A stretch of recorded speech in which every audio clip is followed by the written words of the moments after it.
Hello, everyone. I'm Olympia. Thank you for being here with me in this wonderful place called Lights Out Library, and I have a great story to tell you.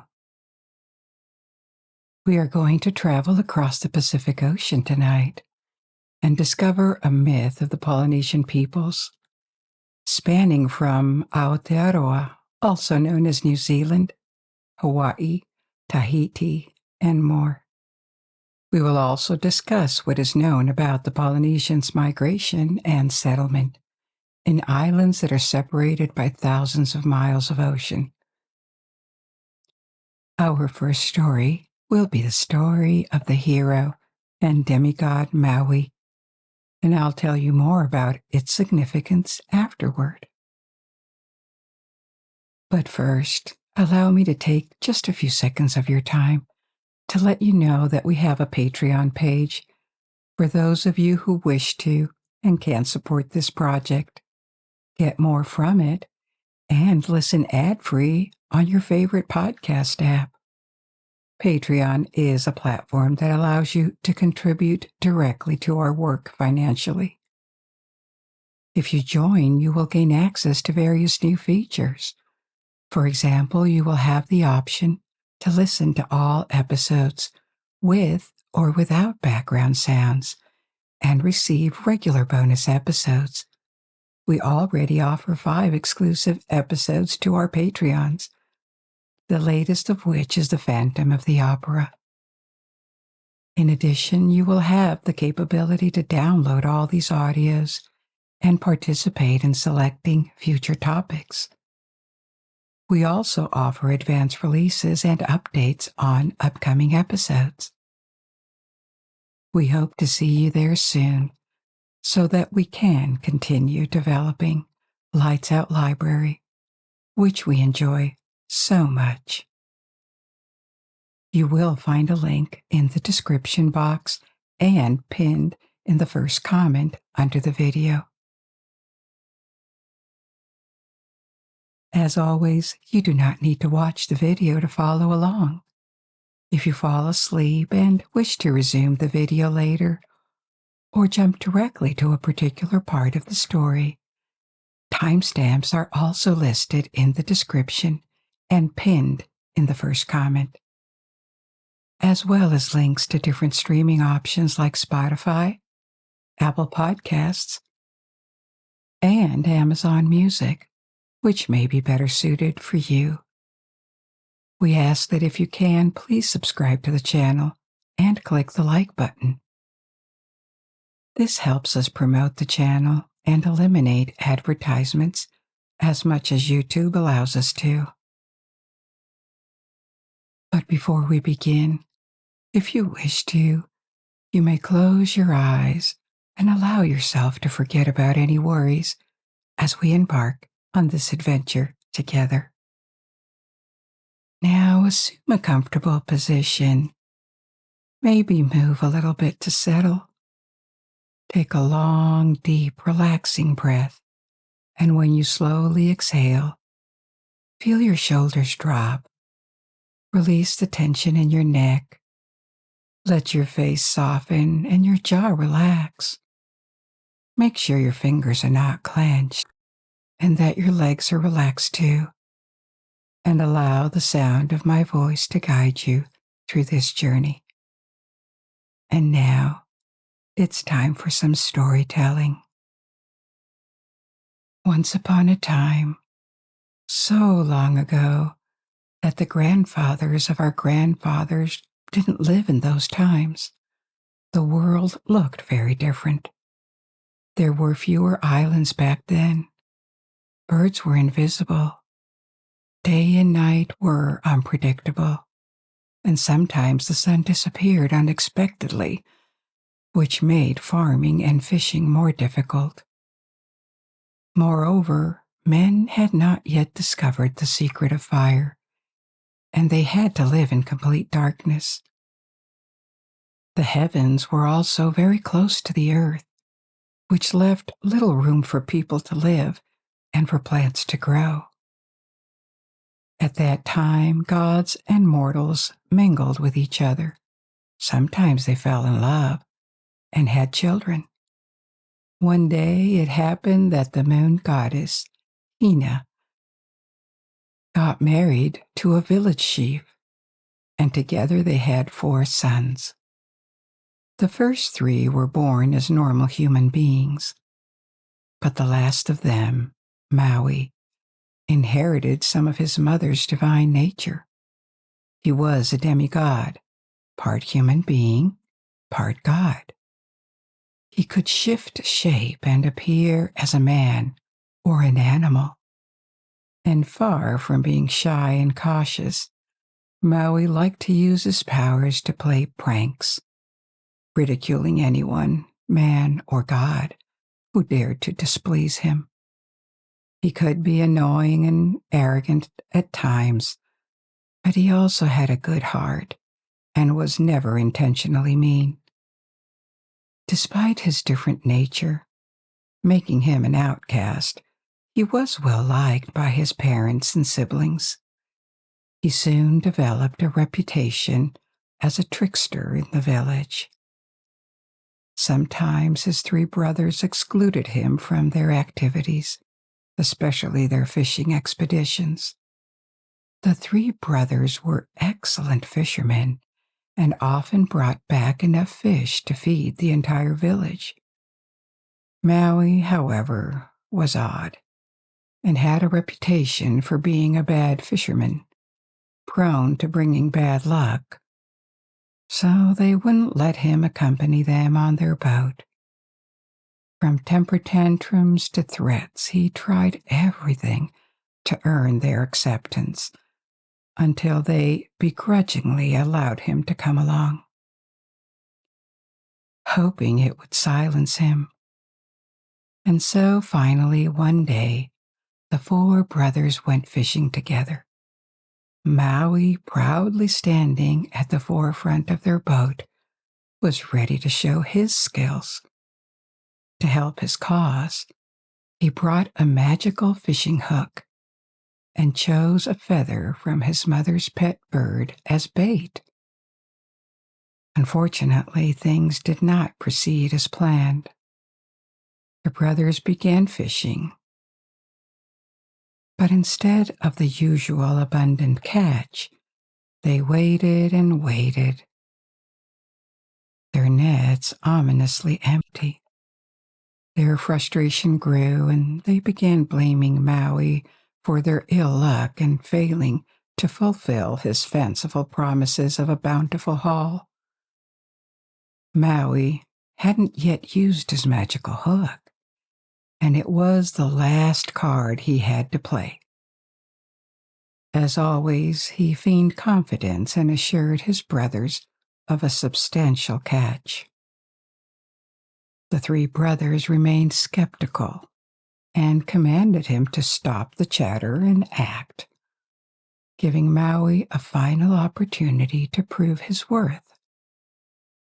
Maui cast his hook and let the line fall. The magical hook descended to the ocean floor, and initially, nothing seemed to happen. Suddenly, Maui felt a mighty tug. Believing he had snagged a large fish, he began to reel in his catch. But the task was far from easy. He had to enlist his brother's help. Their excitement peaked. What type of gigantic fish or creature could put up such a fight? Would they even be able to haul it out of the water? Maui instructed his 3 elder brothers to paddle vigorously to keep the tension on the line, as he focused all his strength on reeling. All through the grueling day, the line gradually inched upwards. Meanwhile, the brothers paddled consistently into the night and throughout the following day. Despite the seemingly never-ending struggle, their prey showed no sign of giving up. For an additional entire day and night, they made progress on the line, focusing on paddling and moving forward until they were so exhausted they could no longer move. It was at this point that the brothers turned around. They realized the hook had not snagged a fish, but had instead latched onto the seabed, causing it to rise well above the sea level. They gazed in awe as several new islands, complete with peaks and valleys, revealed themselves. Unintentionally, and with the help of his brothers, Maui had made the bottom of the ocean rise so much that a new land appeared. Polynesia was born.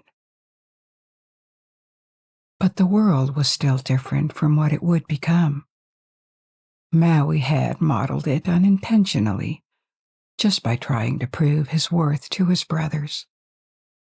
On another occasion, he did so again to please his mother, Hina. The goddess liked to behave like a normal woman.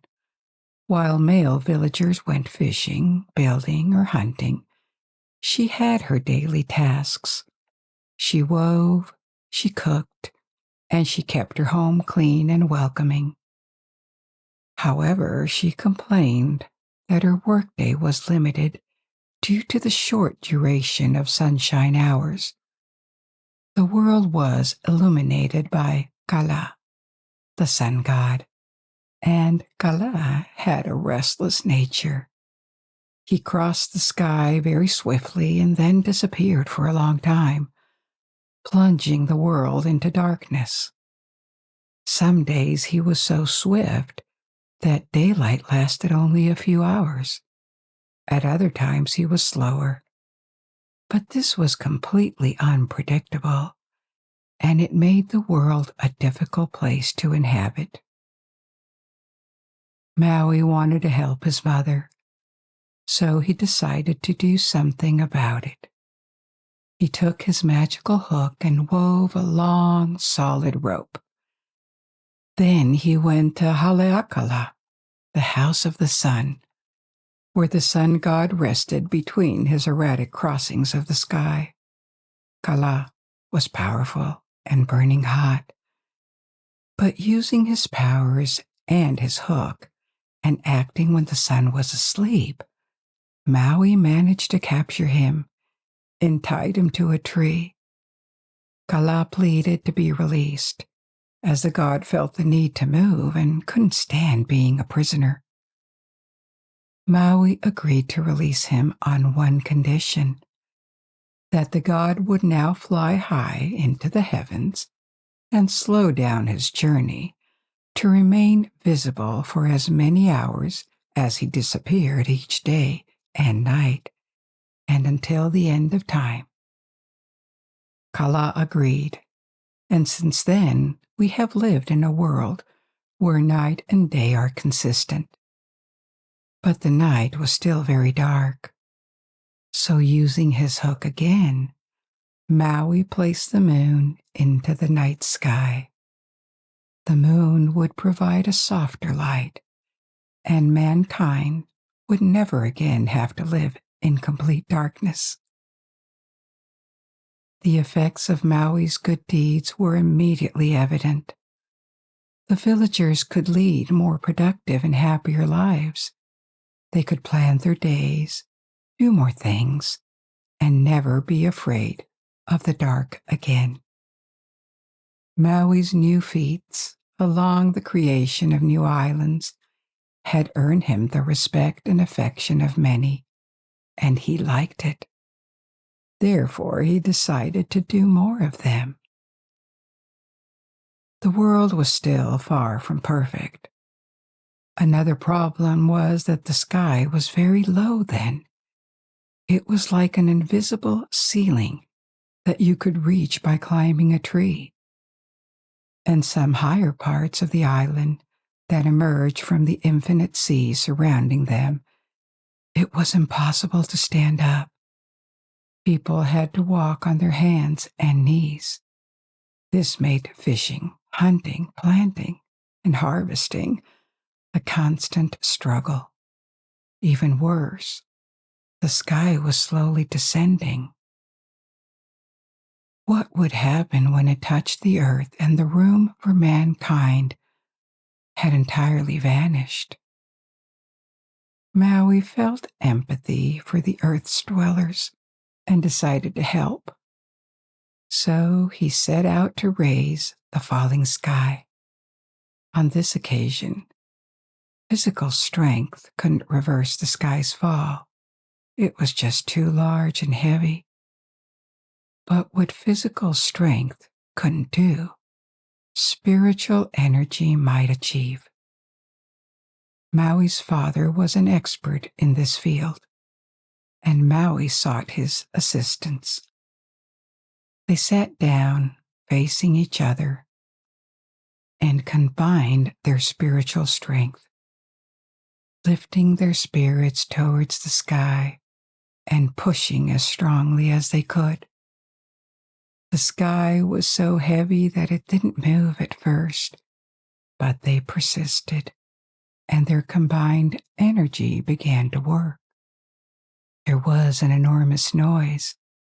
The wind started to blow and shake every tree on earth, and people ran around terrified.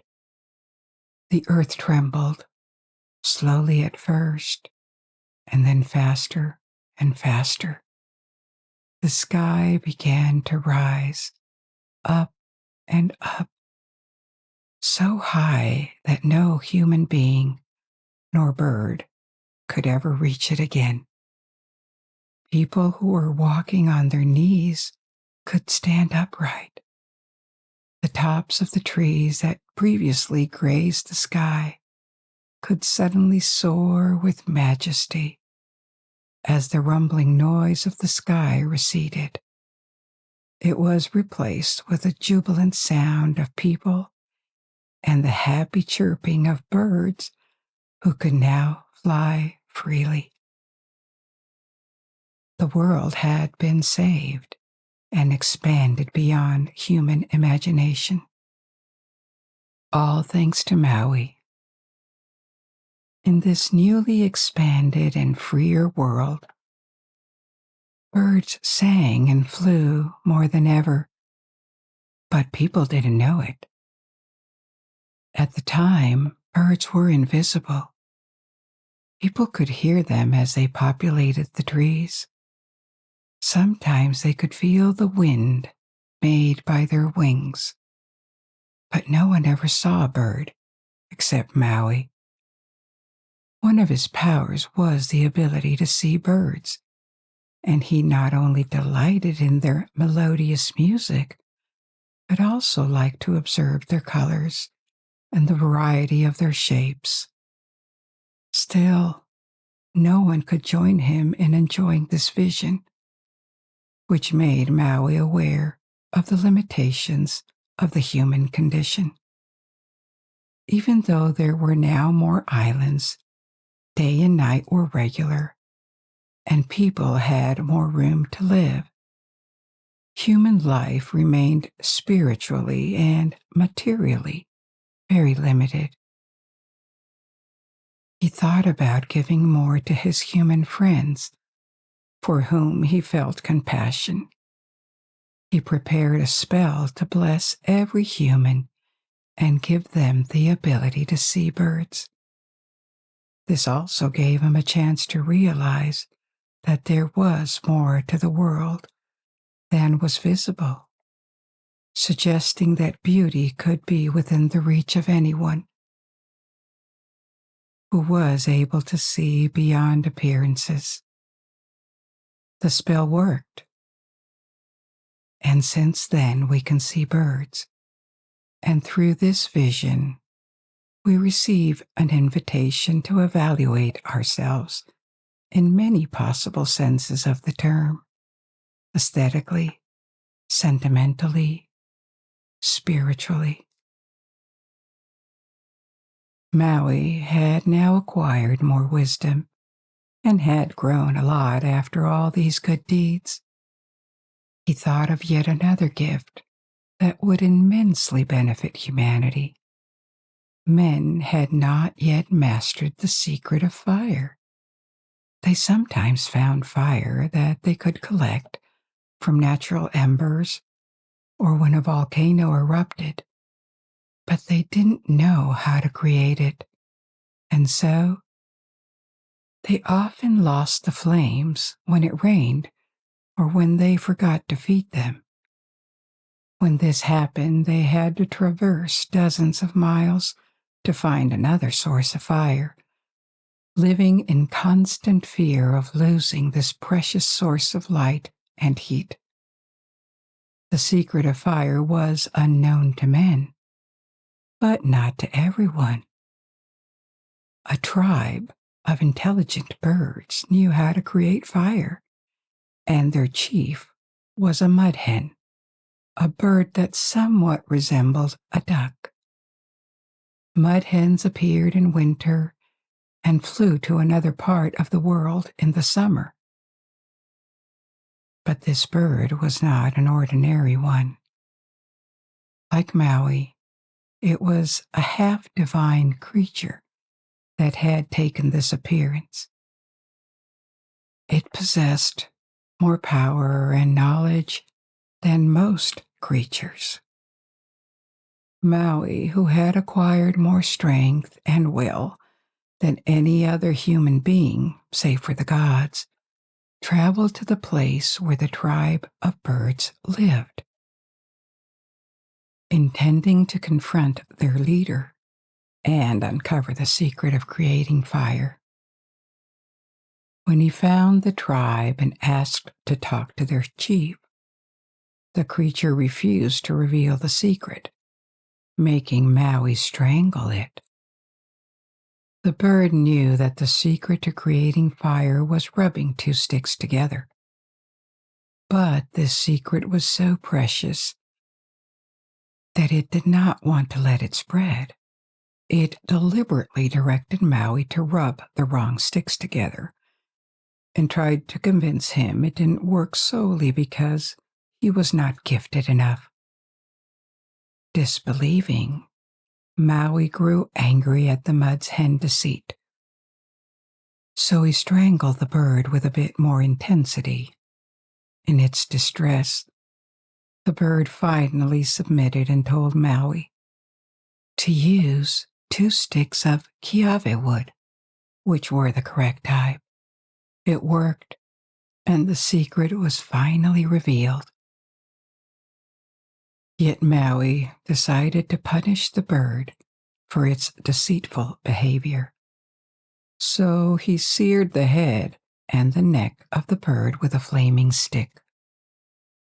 This left the mud hen and its lineage with bald heads, and to this day their bald heads remind us of the bird's reluctance to reveal the secrets of fire. Maui shared these secrets with humanity, once again improving their condition. Maui had accomplished great deeds and become benevolent, but his natural arrogance had not disappeared. It had even grown after such impressive exploits. This arrogance was the ghost that led to his demise. Maui was now revered and as close to a god as a semi-god could be. But he was still mortal, and he couldn't ignore that with the passing of time his body was aging. He became obsessed and repulsed by the idea of death. And so he developed an interest in finding ways to achieve immortality, for himself and for mankind. But how could mortals achieve immortality? Life and death were under the guard of goddess Hine, the guardian of life. Hine was also the guardian of the underworld. She decided when a life had to end. and a mere threat of death from her was enough to kill any living creature. The only option was to kill Hine, to kill death itself, so that every living being could be freed from her tyranny. However, this seemed an incredibly difficult task.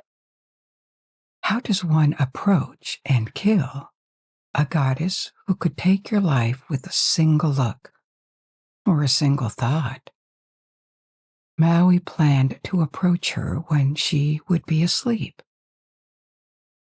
He would become immaterial, enter her body, and steal her heart while exiting, thereby killing her. But he needed help, allies, to stand guard while he approached Hine in her sleep. He told his brothers of his plan and asked them for assistance. He planned to turn them into birds. They would sing to lull Hine to sleep and keep watch over the goddess while she slept and while Maui made his approach. The plan was audacious, and the brothers were terrified at the idea of confronting the guardian of life and defying the natural order. What would be their punishment if they were caught?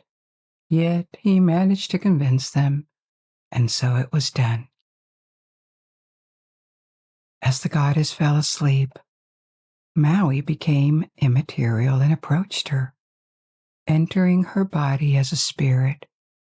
However, before he could steal her heart, one of the birds realized that defying the laws of nature was the greatest crime possible, even for a demigod.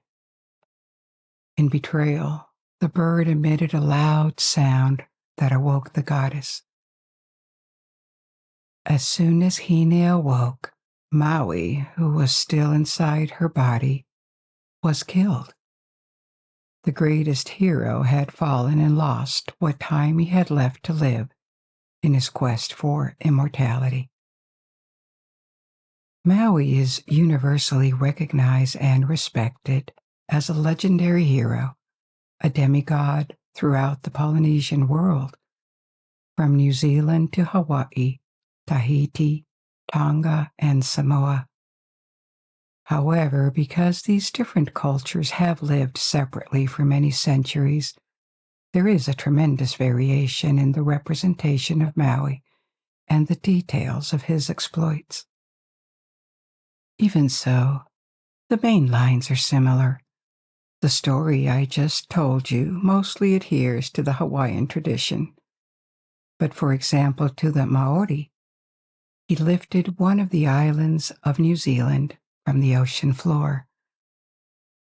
While in the Hawaiian tradition, Maui lifted the islands from the Hawaiian archipelago. Often he is depicted as a handsome young man, but in Tahiti, he is a wise and older man, a kind of prophet. There is no doubt that all these myths share the same origin. Specifically in the case of Maui, they could be traced back to the western limits of Polynesia, to islands near New Guinea. There is a lot to say about the Polynesians because they share common origins. We will also highlight the differences between Melanesia, Polynesia, Micronesia, and I'll share more stories. Now, let's return to mythology and everything we have to discuss. I'll carry on with another myth, this time from the Maori tradition that explains the origins of the world by many gods. This is the story of the primal couple, Rangi and Papa. This happened long before the time of Maui, when the world was still young and only a handful of primal gods lived in it. Two of them, the Sky Father Rangi and the Earth Mother Papa, married and formed a tight union. The union was so strong they lived locked together in a tight embrace, and between them, only a very small and dark space could exist. They had more than 70 children, all gods like their parents, but the children could only live in the cramped darkness between them. Oblivious to the world around them, Rangi and Papa were entirely absorbed in their mutual love. Even though they had little space and knew only darkness, the children grew and started to discuss among themselves what it would be like to live in the light. The fiercest of the children was Tumatawenga, the god of war and hunting. Following his impulsive nature, he suggested that the best solution was to kill their parents to free themselves. However, his brother, Tane, the god of forest and birds, disagreed. Tane was guided more by harmony and survival, proposing that they should push their parents apart. The Sky Father Rangi would be placed above their heads as a stranger, while Papa the Earth would remain below to nurture them. Other guides like Rongo, the god of cultivated food, Tangaroa, the god of the sea, Haumia Tikatike, the god of wild food, agreed with Tane's plan. They tried to push Rangi upwards, but the Sky Father did not even notice their attempts, completely lost in his love for Papa and her sweet embrace. The gods lacked the strength to separate their parents. After many tries, Tane, the god of the forests, came up with a novel approach. Instead of pushing with his hands while standing, he laid on his back and pushed with his strong legs. He pushed and pushed until suddenly a ray of light pierced the darkness.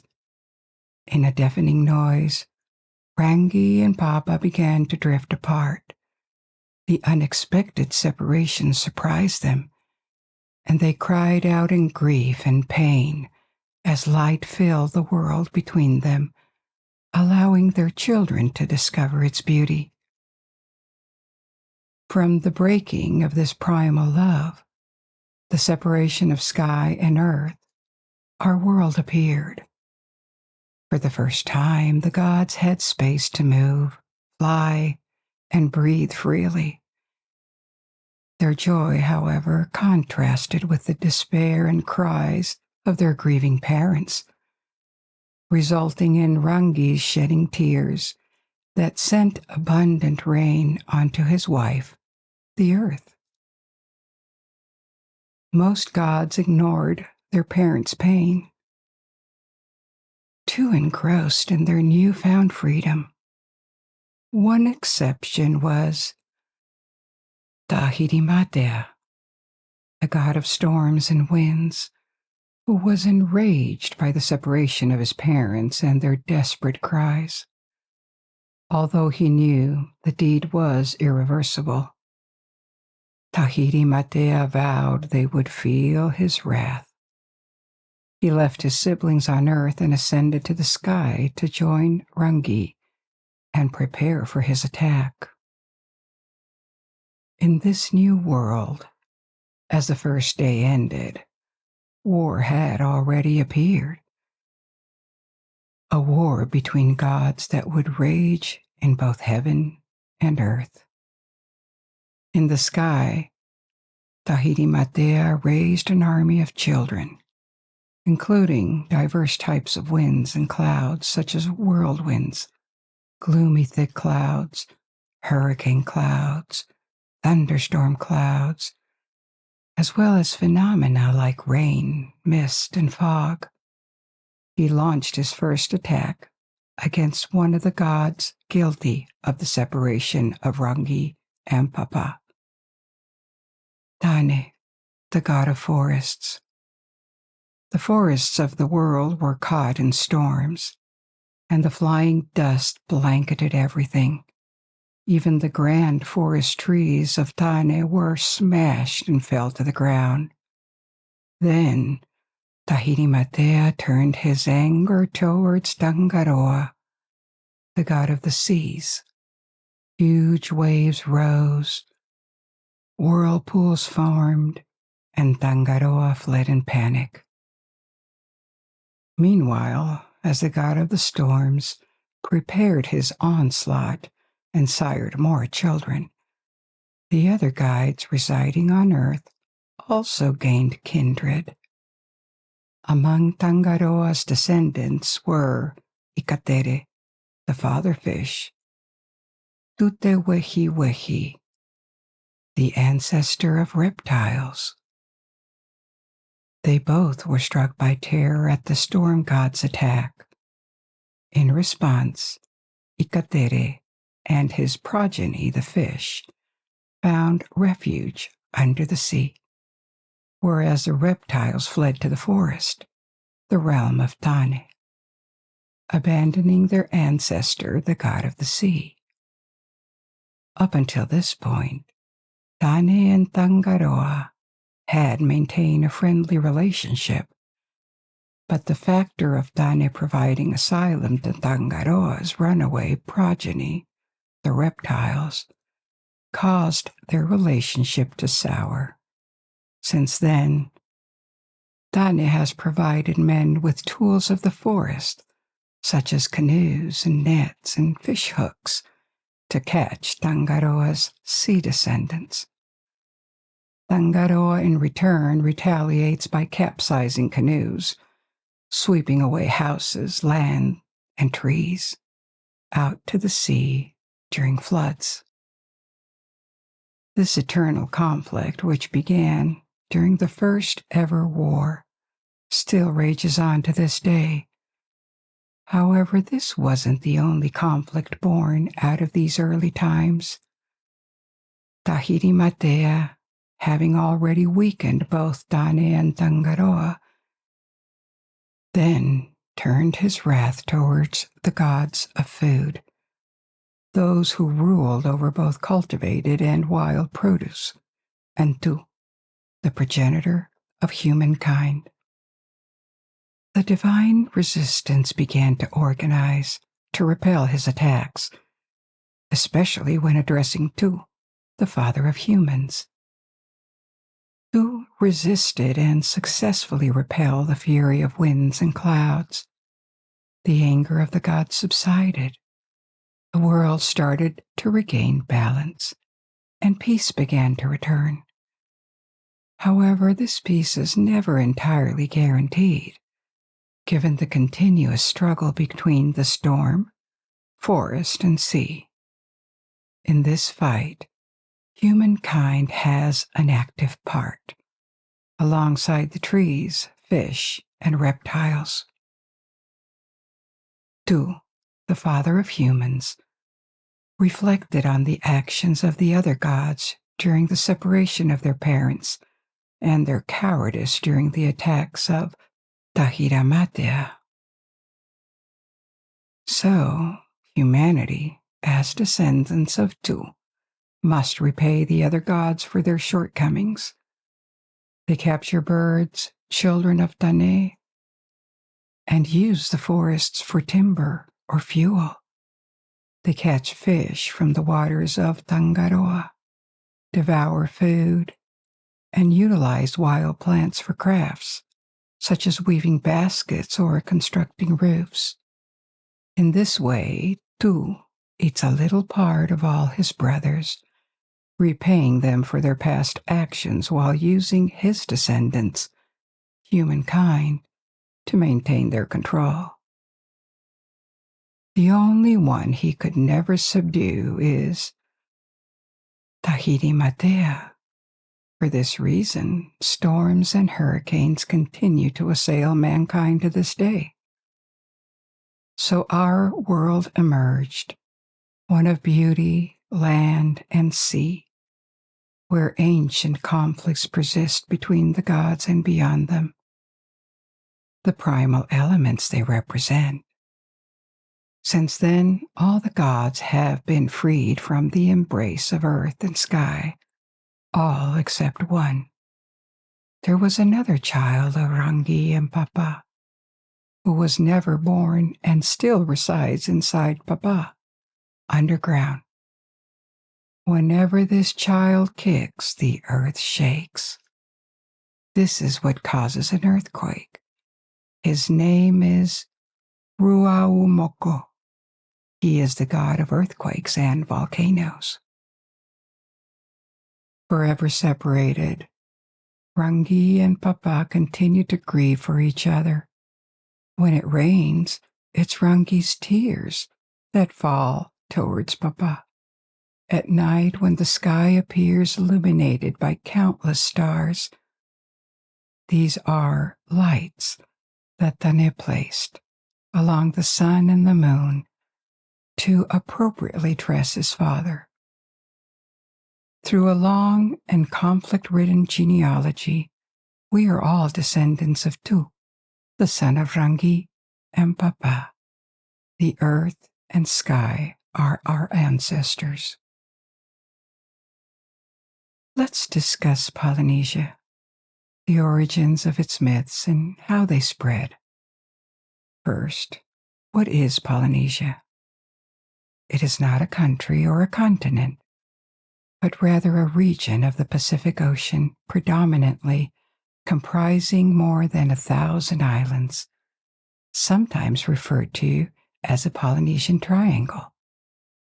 The islands are located within a huge triangle, roughly covering Hawaii to the north, Rapa Nui, also known as Easter Island, and French Polynesia, especially Tahiti, to the east, and New Zealand, Aotearoa, Tonga, and Samoa to the west.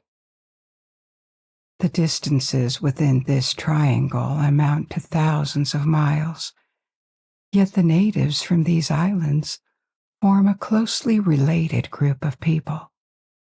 They share cultural and linguistic ties, with their languages having all evolved separately from a common origin. They also share genetic ties, as they are descendants of various waves of migration that colonized this vast region over several centuries. The Polynesians are a subset of Austronesian people, a broad group that can be traced back 5,000 years to the island of Taiwan.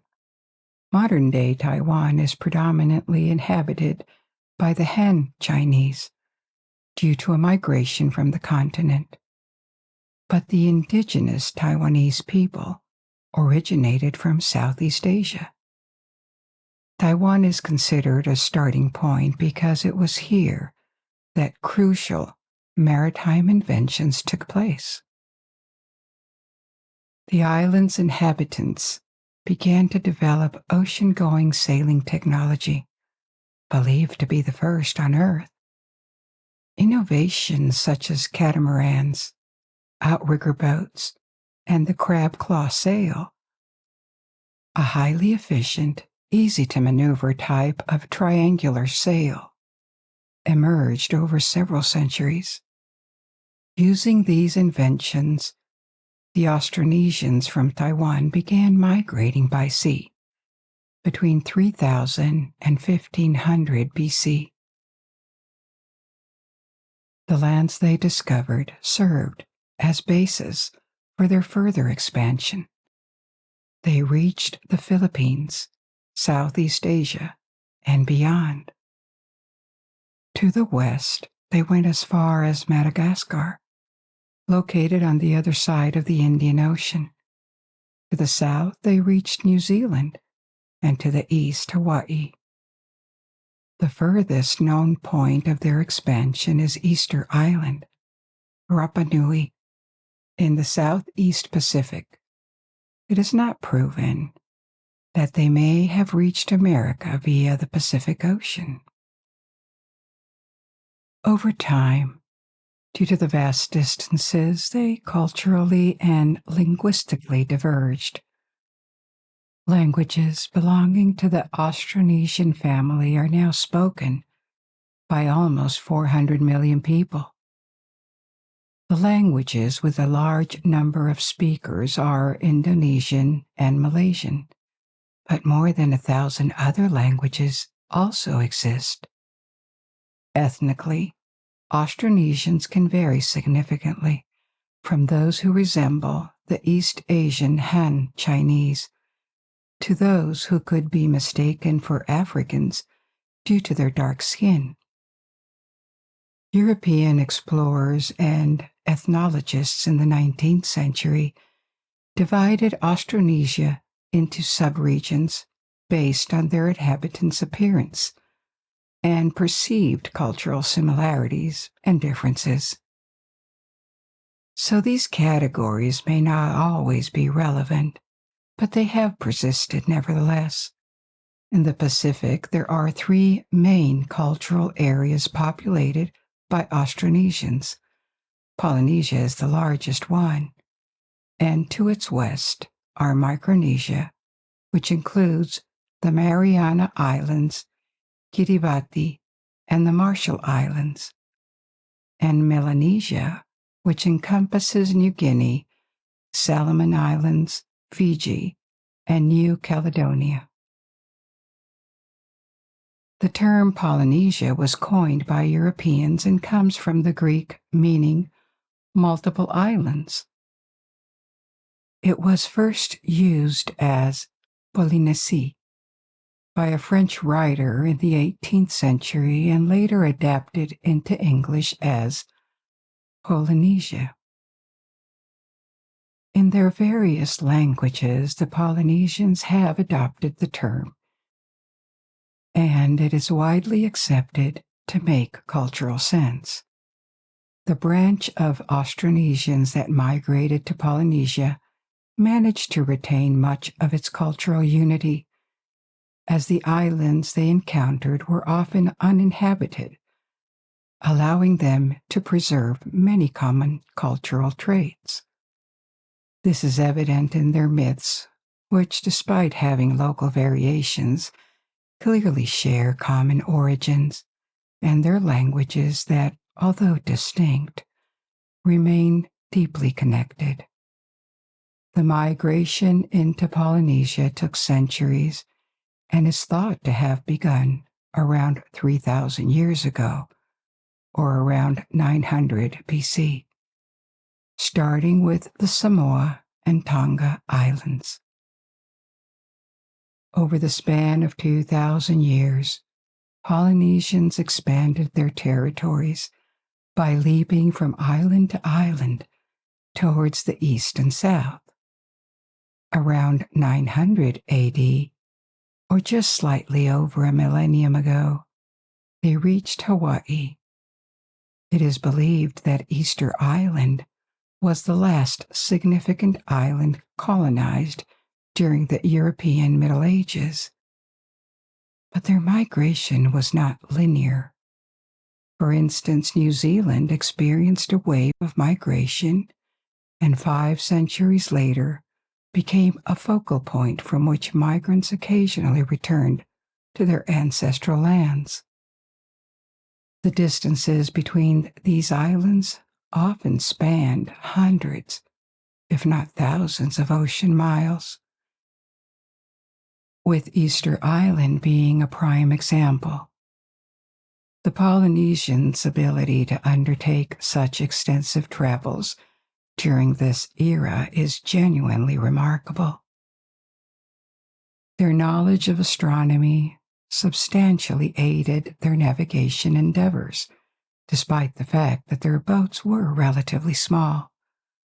Crucially, they sailed into the unknown, uncertain if they would find new lands to populate. Given the enormous distances separating different parts of Polynesia, Polynesians' realization of their shared ethno-linguistic heritage is a relatively recent development. Until the 19th century, There were no interactions between inhabitants of different areas within the Polynesian Triangle. Nevertheless, striking similarities existed among their social structures, beliefs, art, history, which were all closely interconnected due to their common roots. Now, let's return to storytelling and continue the journey we began previously with Rangi and Papa, the Sky Father and the Earth Mother. I told you that this was a Maori narrative, even though elements of it also appear across Polynesia. The story didn't end with the war between the gods and the rise of Tu, the father of man. There is more, and it begins with the creation of the first woman and the introduction of death into this world. All the children of Rangi and Papa were males, numbering into the dozens, and even though they had a mother, they ignored the dual nature of beings, as if all of them were born male. Even humans were all male. But they didn't fear extinction because at the time, death did not exist. Every creature had eternity for itself, or so they thought. The first child of earth and heaven to feel desire was Tane, the god of forests and birds. The war of gods had slowed down and was replaced with this new balance we discussed earlier, an eternal conflict that pitched forests and plants against the sea, against storms and winds, and against mankind, who would forever live eating a bit of each, but exposed to their dangers. The world would never be quiet and peaceful again, but it was stable in a sense, and this cycle was set to last forever. So Tane became bored and developed a desire to find a partner, a counterpart, someone to share his days. He consulted his mother, Papa, who instructed him to fashion a female form from earth. Tane did as advised, and when he was pleased with the shape he had sculpted, he breathed life into it. The first woman, Hine was born. She was everything he desired, and the two coupled. After this act, they had a daughter, a second woman named Hinetitama. Hine had not extinguished Tane's desire, so he took his own daughter as a second wife, hiding the secret of her origins from her. Hinetitama grew up not knowing who her father was. One day, while Tane was absent, Hine began to wonder who her father could be. Overhearing a conversation, she realized that her husband was also her father. This filled her with shame and disgust, causing her to run away before Tane returned. She fled to the underworld to hide and claimed it as her own, becoming Hine, the guardian of life. This was the very same Hine we discovered in the story of Maui when he tried to kill her to erase death and gain immortality, but instead tragically lost his life in the process. Now, this was in the Hawaiian narrative. However, in the Maori tradition, although the characters are the same, the story is quite different. This version tells us the origins, the death of Maui, and how men lost immortality. The tale goes like this. While Tane had lost his daughter and second wife, Hine, now the goddess of the underworld, their offspring had multiplied. Death did not exist yet, and Hine was waiting for the right moment to begin populating the underworld, which was still devoid of souls. She could see the threads of destinies and knew her time would come. A demigod called Maui would accomplish great deeds, but also doom every man to relinquish immortality and join her in the underworld after their life. Many generations passed and men multiplied until Maui's birth. But as a child, even as a baby, he was unwanted. His mother abandoned him by the seashore. Baby washed ashore, entangled in seaweed. No human being ever had such melancholic start to his life. And this caught the attention of Rangi, the Sky Father, watching from the heavens. He pitied the innocent baby, reaching down to lift him up to the sky, where he nurtured Maui and adopted the newborn. Maui spent his childhood in the heavens, and several years passed. Back on Earth, his mother had forgotten him. Years later, as an adolescent, he returned home and presented himself to his older brothers, claiming to be the last born, who had been abandoned. His mother initially refused to admit he was her child. But when he recounted how he used to gaze onto their home from the heavens, listen to their voices, acknowledge their names, and remind them of his abandonment by the seashore, she finally recognized him as her last-born. In tears, she kissed him and welcomed him back to the family. So Maui was adopted by his own family, but lived as an outcast due to his powers, evoking jealousy and fear among his brothers. They would not let him participate in their fishing expeditions until his first exploits,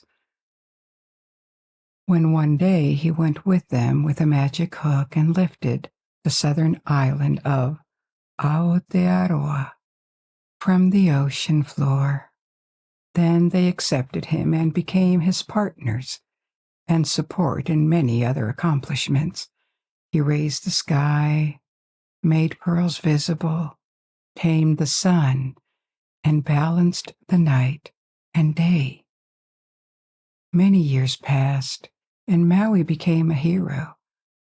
He was very aware of his strength and proud of his accomplishments, but his family always feared for him.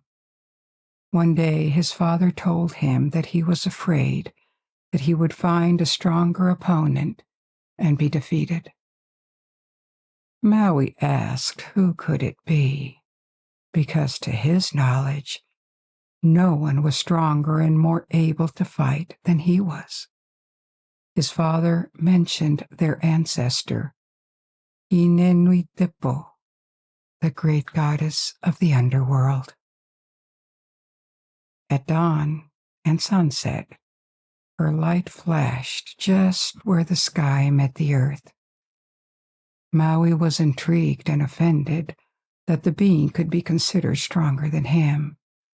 So he asked his father whether she was stronger than the sun that he had trapped, or greater than the sea from which he had dragged her land.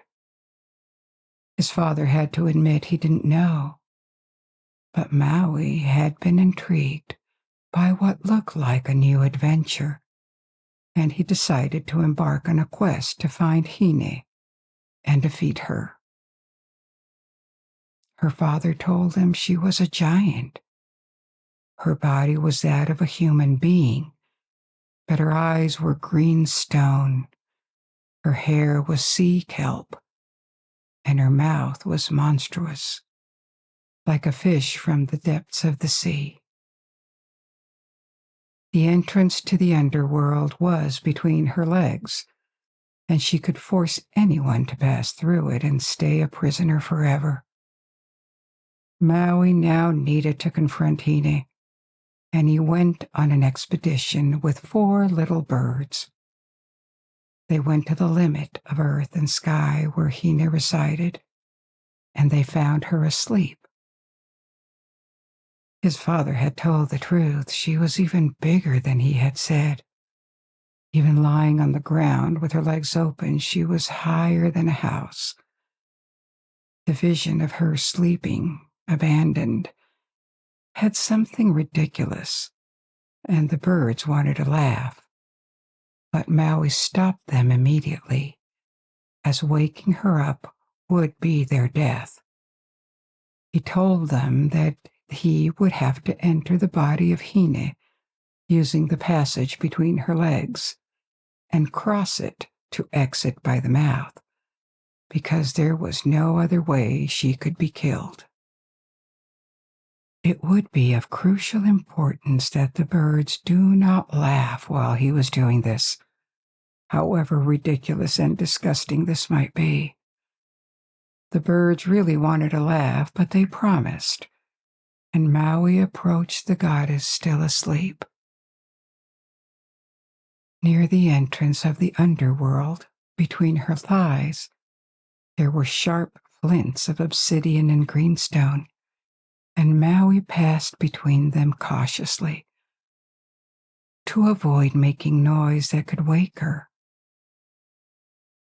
This was at the same time ridiculous and terrifying, and at some point, as he was about to enter her body, one of the birds could not hold back any longer, and he burst into laughter. The old goddess awoke immediately. She opened her eyes and clapped her legs together, sealing the entrance to the underworld, and also trapping Maui inside. Maui died, the first being ever to pass away, and he was now a prisoner of the underworld. The moment Hine had been waiting for since she rejected her father Tane and became mistress of the underworld had finally arrived. The champion of men had died, and because of his failure, all men were now mortal. The never-ending flow of their souls would populate the underworld. This is how Maui died, the demigod, and the world as we know it was now complete. From the cycle of days and nights, to the islands of the world, to the space between earth and sky, to the unavoidable journey from life to death. These are the blessings and ultimately the curse that we inherited. We've come to the end of our story for tonight. I hope you enjoyed this adventure, and I invite you to discover and learn more. Now you can let go and sleep, or if you're not sleepy yet, you may pick another story from my ever-growing library. And until we meet again, good night, sleep well,